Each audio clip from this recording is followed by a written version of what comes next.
کہ بیوی بچے پھر ان کا خرچہ، ان کے لیے کمائی، ان کے لیے محنت، یہ ساری چیزوں کی جڑ یہ شادی ہے۔ تمہاری ٹیڑھی پسلی سے ان کی پیدائش ہوئی ہے، وہ تمہارے لیے کبھی سیدھی نہیں ہوگی۔ اب بھی میں نے 1,00,000 روپے 1.5 لاکھ کمایا ہے، اب وہ بیوی بچوں میں خرچ کر دوں، میری جیب خالی ہو جائے، میں ATM مشین بن جاؤں۔ وہ بچوں کو ٹیز کرتا ہے۔ جو بیوی بچوں پر اس نے کیا ہے، یہ جہاد فی سبیل اللہ، یہ غلام آزاد کروانے کو، یہ مسکین کو پیسے دینے سے زیادہ اجر کا باعث ہے کہ یہ اولڈ ہاؤس بنا دو، والدین کو وہاں بھیج دو۔ یہ جو عورتیں جلوس نکالتی ہیں ہمارے حقوق، حاکمانہ تصور کہ خامن کا ایک حکم چلنا چاہیے، اور جس نے خلاف ورزی کی سر پہ ڈنڈا آیا۔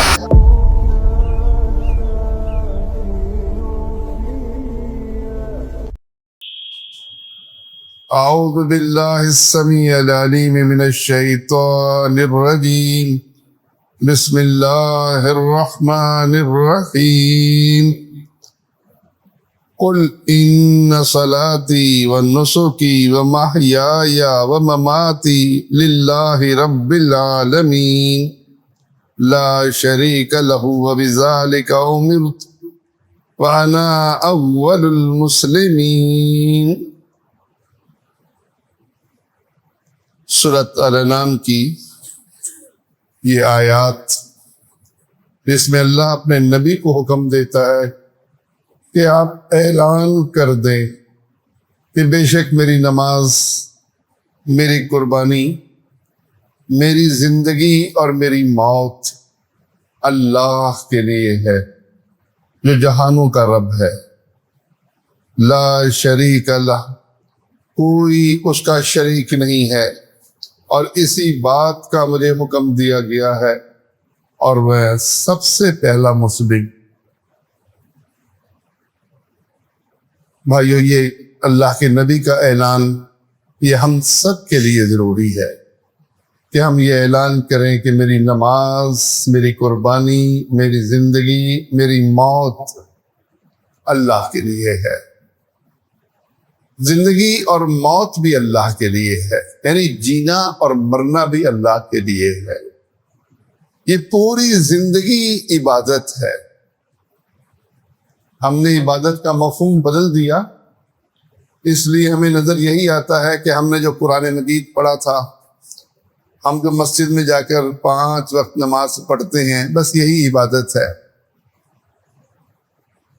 ہم اپنی عبادت کو بہت محدود کر دیتے ہیں۔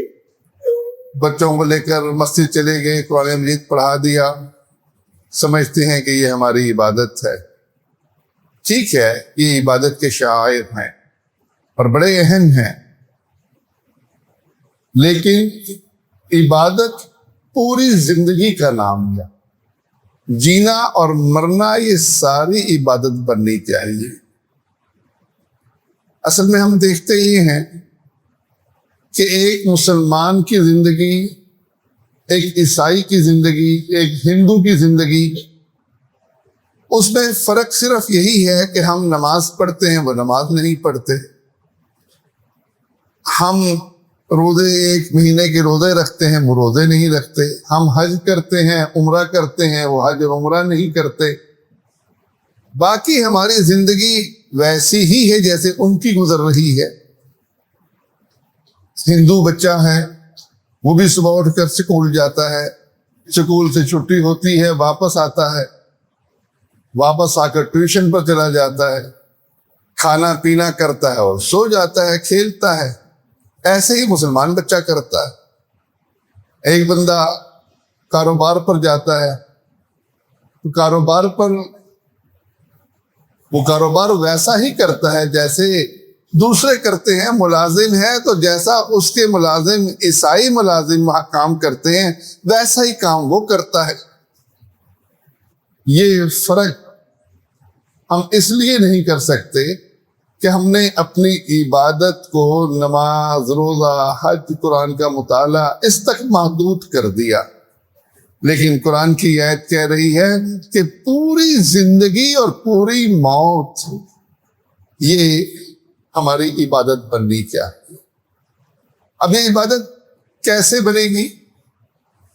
ایک طریقہ تو رہبانیت والا ہے کہ بندہ جنگلوں میں نکل جائے، بس جنگلوں کے پھلوں پر گزارا کرے اور وہاں زندگی بسر کرے، اللہ کی بندگی کرے۔ نبی کریم صلی اللہ علیہ وسلم کی زندگی میں بھی کچھ صحابہ کو یہ خیال آیا۔ وہ رسول اللہ صلی اللہ علیہ وسلم کی زوجہ مطہرہ کے پاس، ام المومنین کے پاس آئے اور انہوں نے آپ صلی اللہ علیہ وسلم کی عبادت کا حال پوچھا۔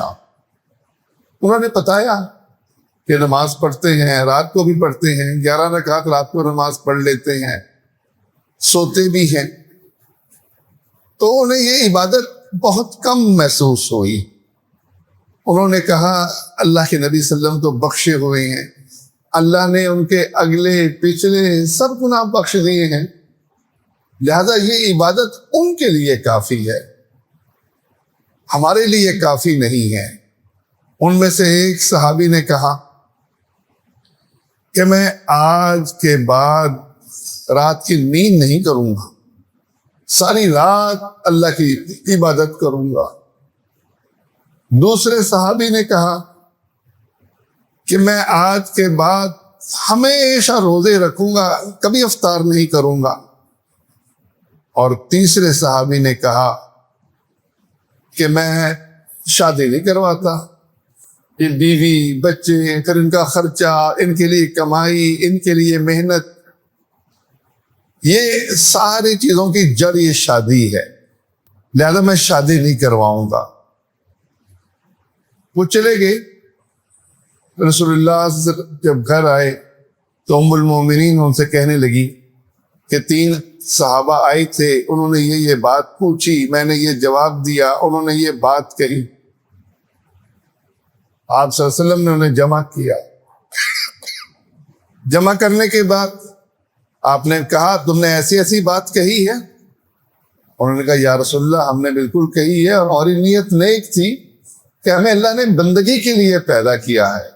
سورۃ الذاریات اللہ فرماتا ہے کہ ہم نے جنوں اور انسانوں کو صرف اپنی بندگی کے لیے پیدا کیا، اب ہماری بندگی تو ممکن نہیں ہے، ہم تو تھوڑی سی بندگی کرتے ہیں۔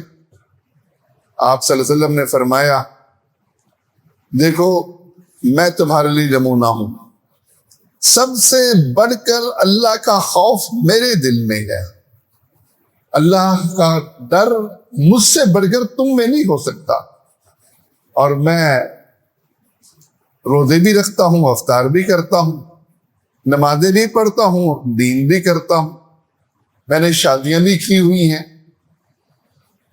اور آپ نے فرمایا جس نے میری سنت سے بے رغبتی کی وہ مجھ میں سے نہیں ہے، یعنی میرا اس سے تعلق نہیں ہے۔ دیکھیے کتنی سخت وعید ہے، اور یہ وعید کس بات پر؟ نماز روزہ چھوڑنے پر نہیں، یہ آپ کے دوسرے معمولات جو جسم کا حق ہے، نیند جسم کا حق ہے، بیوی بچے ہونا یہ اپنی جگہ ایک اجر کا باعث ہے، آپ نے اس پر یہ وعید بیان فرمائی۔ اور اس کے بعد آپ صلی اللہ علیہ وسلم نے فرمایا کہ جس نے میری سنت سے اعراض کیا وہ مجھ سے نہیں، یہ بخاری مسلم کی روایت ہے۔ پھر عبادت کیا ہوئی؟ عبادت زندگی کے ہر موڑ پر یہ سوچنا کہ اللہ کا اس لمحے مجھ سے کیا مطالبہ ہے، میں نے اللہ کے کس حکم پر چلنا ہے۔ دیکھیے عبادت اللہ کی اطاعت کا نام ہے۔ اب اللہ نے حکم دیا والدین کی خدمت کرو، اب والدین کی خدمت کرنا یہ اللہ کی اطاعت ہے، اللہ کی عبادت ہے۔ جب سے ہمارے ذہن سے عبادت کا مفہوم بڑا مختصر سا ہوا نا، اس وقت سے یہ اولڈ ہاؤس بن گئے۔ مغرب نے ہمیں متاثر کر کے کہ ٹھیک ہے جوانی میں تمہارے ابے نے بڑا کمایا، تمہیں بہت کچھ پلایا، لیکن اب یہ کسی قابل نہیں ہے، اب تمہارے کام میں رکاوٹ ہے، اس کو اولڈ ہاؤس پہ جمع کرا دے۔ اور اگر ذہن یہ ہو کہ اللہ کے نبی صلی اللہ علیہ وسلم آمین کہتے ہیں، اور اس بات پر آمین کہتے ہیں کہ فرشتے نے، جبرائیل نے یہ بات کہی کہ اس کا ناک خاک آلودہ ہو جس نے والدین کو بڑھاپے میں پایا اور جنت نہ کمائی. آپ آمین کہتے. اب یہ خوشخبری اس کے لیے ہے جو اس کو عبادت سمجھے گا، اور جو اس کو عبادت نہیں سمجھے گا، بوجھ سمجھے گا، تو پھر ظاہر ہے بوجھ تو پھر بوجھ ہوتا ہے. وہ چند دن کا بوجھ نہیں، باپ فالج زدہ ہو گیا، اس کو سنبھالنا مشکل ہو گیا، اس کے لیے سارے معمولات خراب ہو گئے، بچوں کے لیے کمانا مشکل ہو گیا، تو یہ اب اس کے لیے تو پھر مصیبت ہے. تو اور اگر نیت یہ ہو کہ یہ عبادت ہے، جیسے نماز عبادت ہے، جیسے روزہ عبادت ہے، ایسے والدین کی خدمت کرنا یہ عبادت ہے، اور میں نے اللہ کو راضی کرنے کے لیے یہ کام کرنا ہے، تو پھر یہ عبادت بھی آسان ہو جائے گی، یہ کام بھی آسان ہو جائے گا. ایسے ہی دیکھیے سورۃ النساء کی آیت ہے. اب اللہ کا حکم ہے. اب اللہ نے اس آیت میں یہ حکم دیا ہے ہمیں کہ تم اپنی وعاشروہن بالمعروف، اپنی بیویوں کے ساتھ اچھے طریقے سے زندگی بسر کرو.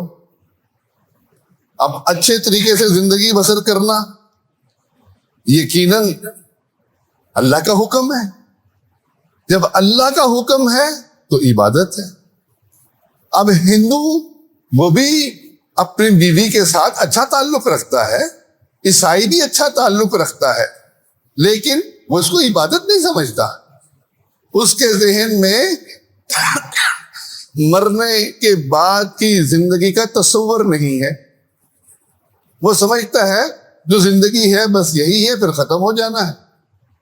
اور جس شخص کے ذہن میں یہ تصور ہو کہ نہیں مرنا ہے، مرنے کے بعد ایک زندگی ہے، اس زندگی میں ہمارے اعمال دیکھے جائیں گے، اب وہ اپنی بیوی کے ساتھ جب اس نے سلوک کرتا ہے تو پھر وہ اللہ کی عبادت کر رہا ہوتا ہے، وہ اللہ سے اجر کا طالب ہوتا ہے، وہ اللہ کے حکم پر چلنے والا ہوتا ہے.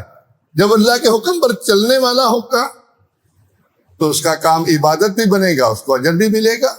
اب ہندو اور عیسائی اور مسلمان کا فرق کہاں ہے؟ اس کام میں فرق نظر نہیں آئے گا، کام ویسا ہی ہے، لیکن فرق اس نیت کی بنا پر ہے کہ اللہ کے نبی صلی اللہ علیہ وسلم نے یہ ارشاد فرمایا کہ تم میں کامل ترین مومن وہ ہے جس کا اخلاق سب سے اچھا ہے، اور تم میں بہتر وہ ہے جو اپنی عورتوں کے حق میں سب سے بہتر ہے. ترمذی کی روایت ہے. ذرا سوچئے اگر ہم یہ سوچ کر بیویوں کے ساتھ اچھا سلوک کریں اور ہمیں پتا ہو کہ ہمارے نبی کریم صلی اللہ علیہ وسلم نے حکم دیا کہ تمہاری بیویاں تمہاری پسلی سے پیدا ہوئی ہیں اور پسلی ٹیڑھی پسلی سے پیدا ہوئی ہے، تمہاری ٹیڑھی پسلی سے ان کی پیدائش ہوئی ہے، وہ تمہارے لیے کبھی سیدھی نہیں ہوگی، لہذا ان کو سیدھا کرنے کی کوشش نہ کرو. ان کو سیدھا کرنا ان کو طلاق دینا ہے. تم ان سے اسی حال میں فائدہ اٹھاؤ.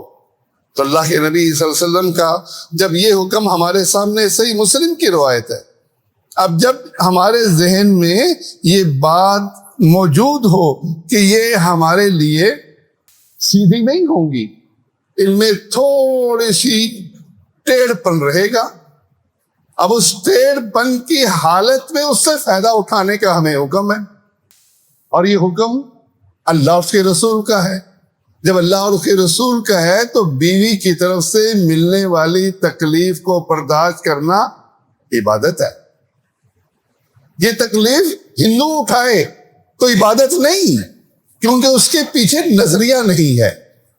اور ایک مسلمان جب اس عبادت کو کرتا ہے اس کو پتا ہے کہ میں یہ عبادت کر رہا ہوں اور مجھے اس کا اجر ملنا ہے، آخرت میں مجھے اللہ تعالیٰ اس کا اجر دے گا، تو اس کے لیے عبادت کرنی آسان ہو جائے گی. آپ نے اکثر دیکھا ہوگا خاندوں کو بڑی تکلیف ہوتی ہے مہینے کے شروع میں پیسے دینے کو. اب بھی میں نے 1,00,000 روپے 1.5 لاکھ کمایا ہے, اب وہ بیوی بچوں پہ خرچ کر دوں, میری جیب خالی ہو جائے, میں ATM مشین بن جاؤں. وہ بچوں کو ٹیز کرتا ہے. کیوں کرتا ہے؟ وہ سمجھتا ہے میں نے محنت کی ہے, صبح سے شام تک میں نوکری کرتا رہا ہوں, صبح سے شام تک میں دکان پر بیٹھا رہا ہوں, اب یہ خرچہ میں ان پر کر دوں. اور اگر اللہ کے نبی صلی اللہ علیہ وسلم کی بات اس کے ذہن میں ہو, آپ فرماتے ہیں کہ آدمی خرچ کرتا اللہ کے راستے میں, وہ 1 دینار جہاد فی سبیل اللہ کے لیے خرچ کرتا ہے, 1 دینار وہ کسی غلام کو آزاد کرنے پر خرچ کرتا ہے, 1 دینار وہ کسی مسکین کو صدقہ کرتا ہے, خیرات کرتا ہے, اور 1 دینار وہ اپنی بیوی بچوں پر خرچ کرتا ہے جس کا نان نفقہ اس کے ذمے ہے. اجر کے لحاظ سے وہ خرچ جو بیوی بچوں پر اس نے کیا ہے, یہ جہاد فی سبیل اللہ, یہ غلام آزاد کروانے کو, یہ مسکین کو پیسے دینے سے زیادہ اجر کا باعث ہے. صحیح مسلم کی روایت ہے. اور جب یہ ذہن میں ہوگا تو خرچ کرنا مشکل نہیں لگے گا, وہ اس کو عبادت سمجھے گا. وہ سمجھے گا کہ میں جو پیسے خرچ کر رہا ہوں, اس پیسوں کو خرچ کرنے کے بعد مجھے قیامت کے دن اس کا اجر ملنا ہے. اب اس کی پوری زندگی عبادت بن جائے گی. دیکھیں نا, صبح 8-9 بجے سے لے کر وہ 5-6 بجے تک ڈیوٹی کرتا ہے, شام کو 10 بجے تک وہ کوئی اور کام کرتا ہے, کاروبار کرتا ہے, بڑا ٹائم ہے اس نے لگایا. اب اس ٹائم کے اندر وہ سوچتا ہے اللہ کی نافرمانی نہ ہو جائے. جب اجر اللہ سے لینا ہے تو وہ دھوکہ نہیں دے گا, وہ ملاوٹ نہیں کرے گا, وہ قسم کھا کر اپنا مال بیچ کر اپنے بھائی کے جیب سے غلط پیسے نہیں نکالے گا, وہ ناپ تول میں کمی نہیں کرے گا. ہندو بھی یہ نہیں کرتا, انگریز بھی یہ نہیں کرتا. اب انگریز یہ کام نہیں کرتا, یہ اخلاقیات کی بنیاد پر اس نے اپنے اصول بنائے ہوئے ہیں. ہمیں بڑا اچھا لگتا ہے, ہم جب امریکہ جاتے ہیں, اچھا دیکھو کیسے یہ لوگ کوئی زیادتی نہیں کرتے, کوئی ظلم نہیں کرتے, کوئی رشوت نہیں لیتے, اور پیچھے ان کا نظریہ مرنے کے بعد کی زندگی نہیں ہے. یہ ملحدین, اکثر ملحدین جو ان ملکوں میں بستے ہیں, یہ صرف اپنے بنائے ہوئے اصولوں پر چلتے ہیں. ان کی یہ ارادہ نہیں ہے کہ مریں گے, مرنے کے بعد جنت ہوگی, جنت میں جانے کے لیے عمل کرنا ہوگا. وہ تو صرف اپنے سٹیٹس کو, اپنے اصولوں پر چلتے ہوئے وہ بہت اچھے چاہ رہے ہیں. اور ہم جو اجر لینا چاہتے ہیں, ہم جن کی زندگی عبادت بننی تھی کاروبار کر کے, ہم اس میں اللہ کی نافرمانی کرتے ہوئے غلط کام کریں, اللہ کی نافرمانی کریں, ٹھیک ہے گناہ ملے گا. اچھا جب تک گناہ کا تصور رہے گا لیکن نظریہ یہ رہے گا کہ اللہ ہے, اللہ خالق ہے, اللہ کی اطاعت کرنی ہے, غلطی کرتے ہوئے بھی اجر ہے. کیسی شان ہے مومن کی, وہ یہ سارے کام غلط کرتا ہے, احساس کرتا ہے کہ مجھ سے غلط ہو رہا ہے, میں نے جو جھوٹ بول کر اس کو مال بیچا ہے اور کہا ہے کہ مجھے تو اتنے مل رہے تھے, اور اس نے میری بات کو درست سمجھا اور یہ مجھ سے لے گیا, یہ کام میں نے غلط کیا ہے. اس احساس کے ساتھ بھی کیونکہ اللہ کا تصور ہے, مرنے کے بعد کی زندگی کے حساب کا ڈر ہے, اللہ تعالیٰ اس کی اس عبادت کو, اس پوری محنت کو ضائع نہیں کرتا, اس کو بھی عبادت شمار کرتا ہے. اس لیے بھائیوں, ہمارا ہر کام اللہ کی عبادت ہے. رات کو سونا ہے, فطری ضرورت ہے. اب سونے میں تو کوئی بھی ایسی چیز نہیں ہے کہ ہم سوتے ہوئے اس کو عبادت بنا سکیں, وہ تو ضرورت ہے. ہندو کی بھی ضرورت ہے, عیسائی کی بھی ضرورت ہے, ہماری بھی ضرورت ہے. لیکن کتنی بڑی خوشخبری دی رسول اللہ صلی اللہ علیہ وسلم نے کہ جو رات کو عشاء کی نماز جماعت سے ادا کرے گا اس کو سونے کے باوجود اتنا اجر ملے گا کہ اس نے آدھی رات تک اللہ کی بندگی کی. اور جس شخص نے عشاء کی نماز جماعت سے پڑھی اور پھر فجر کی نماز جماعت سے پڑھی اس کے لیے اتنا اجر ہے کہ اس نے گویا ساری رات اللہ کی عبادت کی. اب یہ دیکھیے یہ عبادت کا جو اجر مل رہا ہے کس بنیاد پر مل رہا ہے؟ وہ تو نیند کر رہا ہے, وہ تو خواب دیکھ رہا ہے, لیکن دو کام جو سنت سے اللہ کے نبی صلی اللہ علیہ وسلم نے ترغیب دی تھی وہ کام کر کے سوتا ہے. وہ سوتے ہوئے بھی دعا پڑھتا ہے, اٹھتے ہوئے بھی دعا پڑھتا ہے, اس کی نیند کو اللہ عبادت بنا دیتا ہے. تو بھائیوں عبادت کا مفہوم بڑا وسیع ہے, اور جب تک یہ عبادت کا مفہوم ہمارے ذہنوں میں رہا یہ اولڈ ہاؤس نہیں بنے. یہ انگریزوں کی طرف سے آیا ہوا تحفہ ہے کہ یہ اب اولڈ ہاؤس بنا دو, والدین کو وہاں بھیج دو.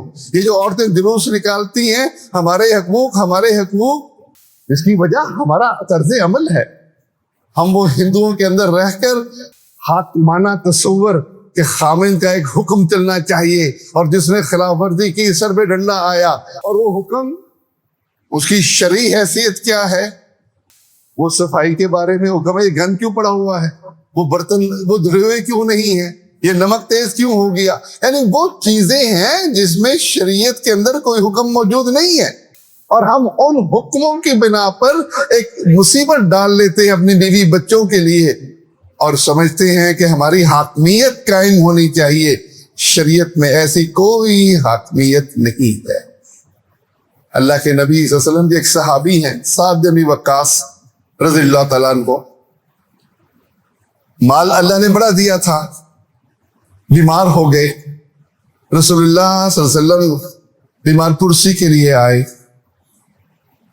سعد کہنے لگے یا رسول اللہ میرا مال دیکھیے کتنا اللہ نے مجھے دیا, میری ایک ہی بچی ہے, تو میں چاہتا یہ ہوں کہ اپنا مال اللہ کے راستے میں دے دوں. آپ صلی اللہ علیہ وسلم نے کہا نہیں, سارا مال مت دو. کہتے یا رسول اللہ آدھا مال دے دوں؟ آپ فرماتے ہیں نہیں, آدھا مال بھی مت دو. صحابی کہتا ہے یا رسول اللہ 1/3 مال دے دوں؟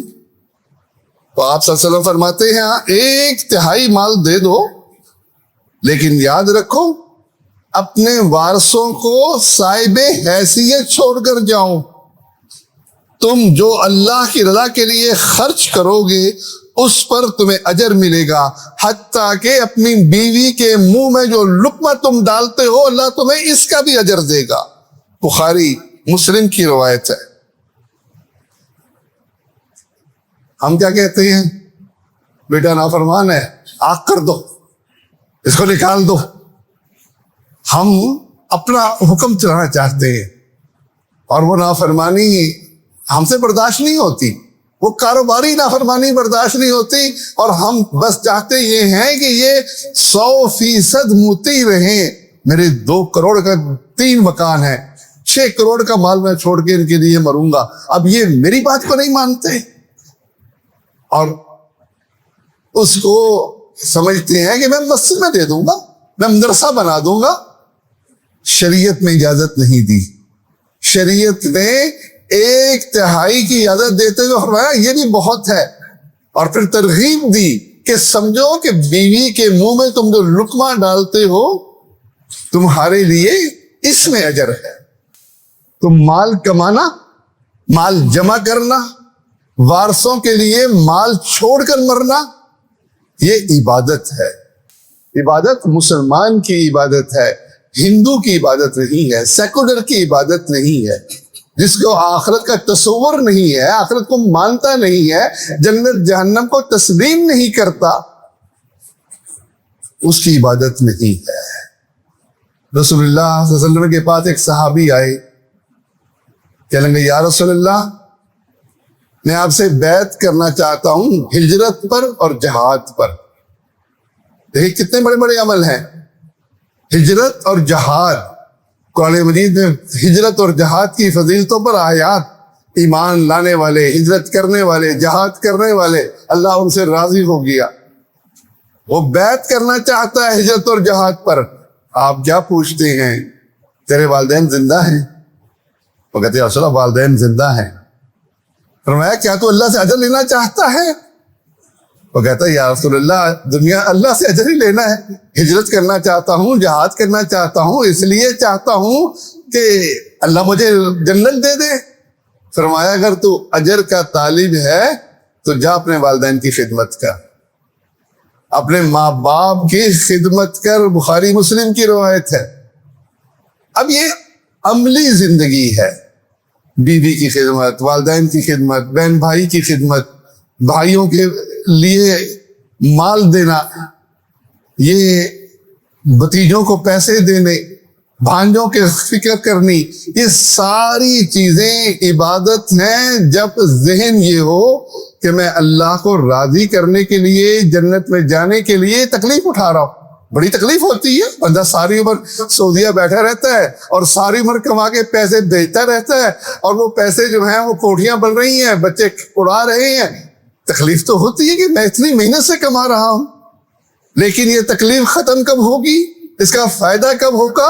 جب آپ اس کو اللہ کی عبادت سمجھیں گے، اللہ کو راضی کرنے کے لیے کام کریں گے، تو پھر یہ بھائیوں اللہ کی عبادت بنے۔ اور دیکھیے اس آیت کو پھر پڑھ لیجئے، اور بڑی خوبصورت آیت ہے۔ اللہ فرماتا ہے قل اے نبی کہہ دیجئے ان صلاتی بے شک میری نماز، ونسکی میری قربانی، ومحیایا میری زندگی، ومماتی اور میری موت، للہ رب العالمین اللہ کے لیے ہے جو جہانوں کا رب ہے، لا شریک لہ کوئی اس کا شریک نہیں، وبذالک امرت مجھے اس بات کا حکم دیا گیا ہے، فانا اول المسلمین اور میں سب سے پہلے اول مسلم ہوں۔ دیکھیے اول مسلم کی ایک وضاحت بھی ضروری ہے۔ لوگ یہ سمجھتے ہیں کہ آپ سب سے پہلے پیدا ہوئے اس لیے اول مسلم ہیں، حالانکہ اول مسلم سے یہاں مراد کہ سب سے پہلے ان حکموں پر میں چلوں گا۔ قرآن مجید میں جہاں